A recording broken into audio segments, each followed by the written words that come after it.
Hi guys. Today I'm going to be doing a read aloud of a story called Going Home. This is by Eve Bunting. She is a really great author.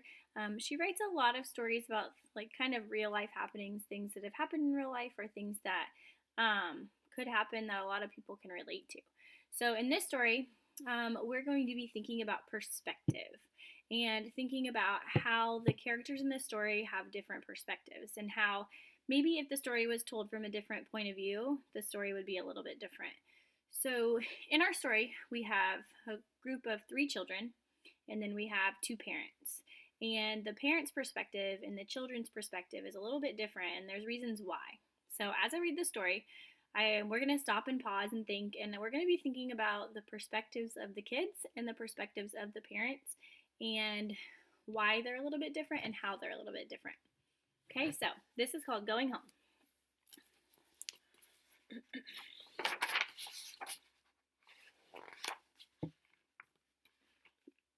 Oh, that's not gonna work. Okay. We are going home, Carlos, Mama says, hugging me. She sparkles with excitement. Home is here, she says, but it is there too. She and Papa are happy. My sisters and I are not so sure. Mexico is not our home, though we were born there. All right, I know some of our friends in our class can probably relate to this. So, right now in our story, they're going home to Mexico, um, but thinking about they also live in America.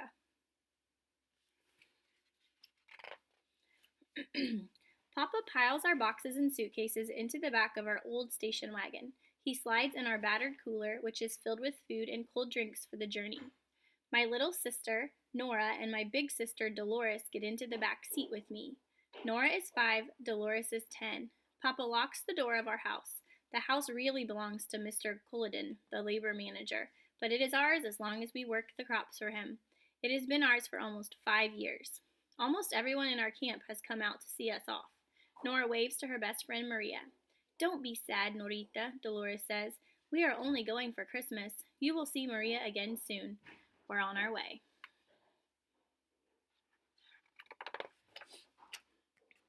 It is a long drive to our parents' village of La Perla, and we are a little nervous as we cross the border into Mexico. Are you sure they will let us back, Papa? I ask. Of course, do not worry. We are legal farm workers. We have our papeles. Papers, Papa, I say quickly. Sí, papeles. Papa speaks always in Spanish. He and Mama have no English. There is no need for it in the fields, but I'm always trying to teach them. Now we are in Mexico. I see no difference, but Mama does. Mexico, Mexico, she blows kisses at the sun-filled winter sky. All right, so let's think about our perspective right now.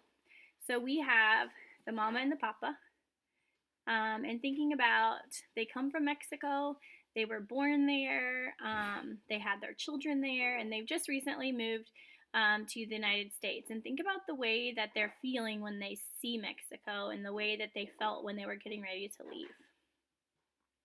What do you think? I think that they were super excited and that they're really, really happy to be going back home. And then you have the children. The children don't seem super excited right now. I think more they seem a little bit nervous and they don't really want to leave their home right now, even though they know that they'll be coming back. When he says in the story, "Are you sure they will let us back, Papa?" I ask. That tells me that he's a little bit nervous that if he goes back to Mexico, he's not going to be able to come back to the United States. Every night, Mama and my sister sleep in the car. Papa and I lie on the ground, wrapped in blankets. I look up at the stars. Is it really nice in La Perla? I ask. Yes, mijo, Papa says. The village is small, of course. You've told us how pretty it is, I say. Yes, I feel him smile in the dark. Pretty. Then why did you and Mama leave?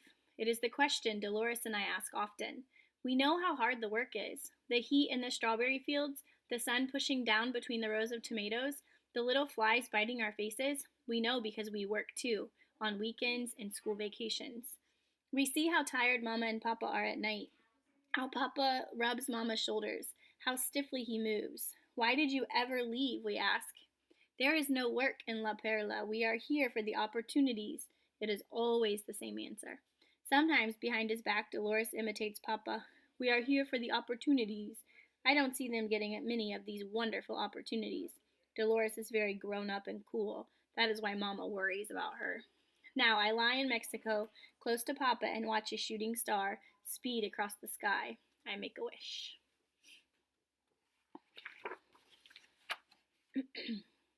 Every day we drive through small towns. We wave to the dogs that chase our car.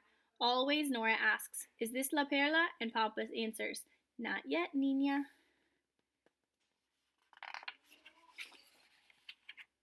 We go through beautiful little villages where flowers hang from lampposts and the streets are made of smooth, shiny stones. "Is this La Perla, Papa?" "Not yet, Minorita." We meet buses. We pass men and women on bicycles. We see an old man leading a burro that is piled high with firewood. He stops to stare.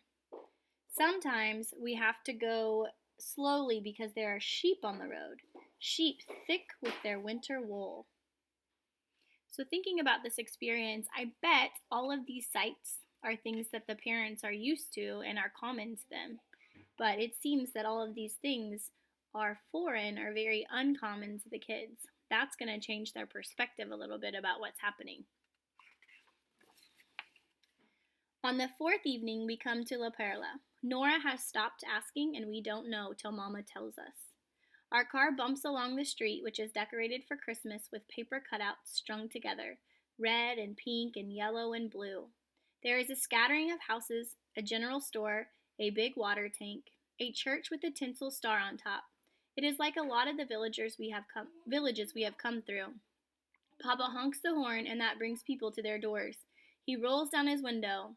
"It is Jose and Consuelo and their family, home for Christmas," he shouts.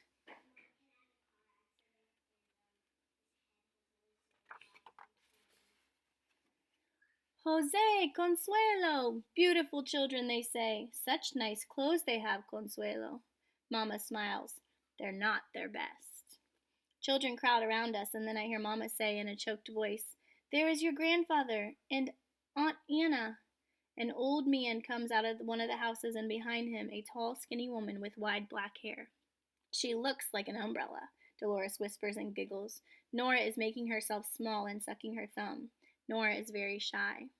There is a wooden plow outside Grandfather's house, I remember, when Mama and Papa saved the money for it. Later, they also sent money for 2 oxen. I wonder where the oxen are and if we will be friends. Grandfather and Aunt Anna hug us. They don't feel like strangers. So think right now about what's happening. Thinking about how the parents are really, really familiar with the people that they're meeting right now. The kids maybe don't remember them. The little one is definitely being awfully shy. But they did say, the last sentence says, they don't really feel like strangers. So even though they probably don't remember them very much, it feels comfortable. That night, everyone in La Perla comes to Grandfather's house. The walls bulge with talk and rememberings. I have never seen Mama and Papa so lively. "Say something in English," a woman asked me, and everyone is quiet, waiting. I don't know what to say. "It is good to be here," I stammer at last. They laugh and clap. "Imagine, Consuelo, your son and all your children speaking English. So smart." "Yes," Papa says. "Their school is very fine. They are getting a good education." The woman nods. "You were wise to take them and go. Our school is good too, but where are the opportunities for our children after?" I blink. There's that word again. "We were wise," Mama says, "but it was hard. It is still hard." She sounds so sad that it scares me, but soon she is laughing again. I am beginning to understand something. All right, so let's think about what's happening right now. So it seems as they got there, the mom and the dad have kind of been bragging or showing how proud they are of their children. They went to the United States so that they could have more opportunities in school. The son got to learn English, and he's showing everyone how he can speak English, and they're so excited and happy and proud about that. So there's a little perspective too, the perspective of the people that stayed in Mexico and the people with the perspective of those who left Mexico and went to the United States for more opportunities, thinking about opportunities for jobs when their kids grow up. So there's another thing that kind of plays into the characters' thoughts in our story. It is late when everyone leaves. Mama and Papa sleep on the floor in Grandfather's house, and we sleep in the car. It is not dark because there is a Christmas coming moon, and a few of the houses still have friendly lights in their windows. You will be all right, Mama says cheerfully. It is safe here. Nora lies between Dolores and me. We wait to talk till she is asleep. Mama and Papa like it here a lot, I whisper. Something big pokes its face against the car window, and I jump. But it is only a curious cow that somehow got free. La Perla is pretty, I say, but I thought it would be more special. I thought that was why they like it. I don't think that's why, Dolores begins, and I wait for more, because Dolores knows a lot. But instead she says, "Shh, be asleep." Wouldn't that be interesting if a cow came and poked its head in your car window? Someone is coming out of Grandfather's house. It is Mama in her new white nightgown and Papa in his striped pajamas. I half close my eyes. Mama opens the car door and pulls our blanket higher on us. "Angelito," she murmurs. And then it's so weird. She and Papa start to dance. There's no music, but they dance barefoot in the street. Dogs unwind themselves to come sniff at their legs. My curious cow watches with interest. Mama and Papa ignore them. Dolores and I stretch our necks to watch. Mama looks so young and beautiful, Dolores whispers, and Papa so handsome. She has forgotten about her sore shoulders, I say, and he's forgotten about his bad knees, Dolores adds.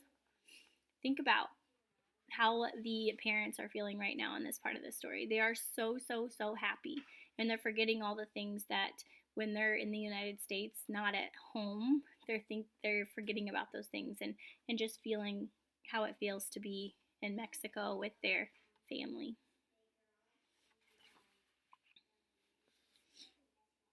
It's just a picture.